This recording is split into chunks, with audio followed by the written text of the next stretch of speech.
पूजा पाठ होती है, लोग 8 दिन 10 दिन तक देखिए पूजा पाठ किए और असली काम नहीं किए। सदगुरु कबीर ने कहा है, हिंदू व्रत एकादशी साधे दूध सिंघारा सेती, अन्न को त्यागे मन को न हटके पारण करे सगौती।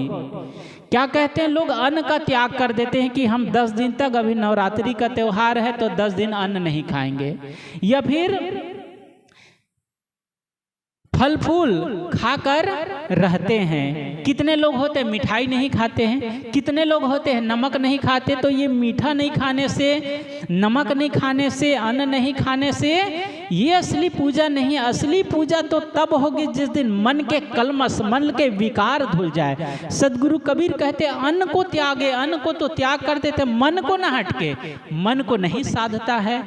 देखिए 9 दिन तक तो कितने पवित्र भाव से, कितने श्रद्धा से लोग अन्न नहीं खाए, मीठा नहीं खाए, नमक नहीं खाए। 10वां दिन 11वां दिन आएगा तो सभी लाइन लगी रहती है, कहाँ? मीट की दुकान में।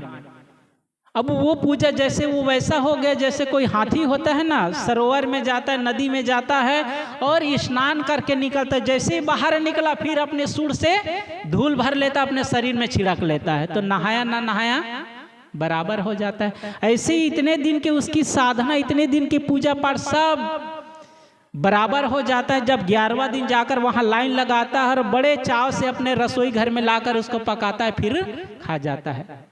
उससे अच्छा नहीं करते वही ठीक है। वो वैसा ही है, सुबह शाम, सुबह से लेकर शाम तक आदमी चावल और कंकड़ को अलग अलग करते रहे। बड़ी मेहनत, बड़ी लगन पूर्वक चावल, एक एक चावल को चुन चुन कर उसमें से कंकड़ को अलग करते रहे।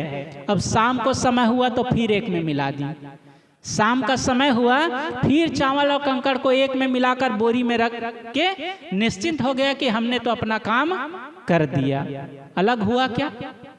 वो तो ज्यों का त्यों हो गए, उतनी मेहनत तो बेकार हो गई। इतने पूजा पाठ, जब आप 11वां दिन 12वां दिन फिर से वो चीज खा लिए तब वो सब चीज बेकार हो गया आपकी पूजा पाठ।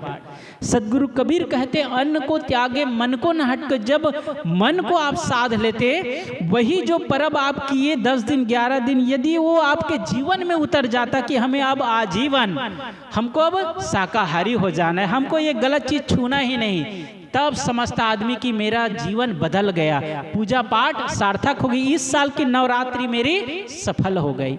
लेकिन होता कहाँ है?